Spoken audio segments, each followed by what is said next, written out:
Welcome to Sweet Life Beat Life. We hope this video helps. In this video, I will show how to make a candy stash with paper. First, gather your materials. You'll need a few sheets of paper, a pair of scissors, and some glue or tape.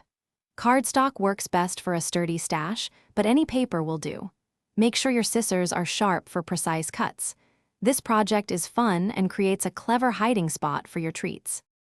Now, let's start folding the base. Take your paper and fold it in half lengthwise, then unfold it. This creates a center guide. Next, fold both long edges of the paper towards that center crease. Press down firmly on all your folds to ensure they are crisp and well-defined. This precision helps create a strong and neat candy stash. With the base ready, it's time to create the compartments. Fold each short end of your paper inward by approximately 1 inch. Unfold these small sections, then carefully cut along the creases you just made. These cuts will form tabs.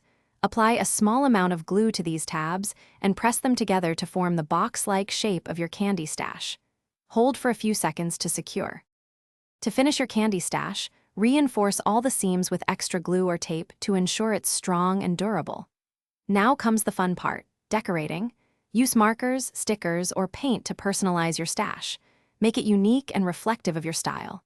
And hey, if you're looking for ways to think differently about your finances, check out the description for a link to a fantastic book and other great deals.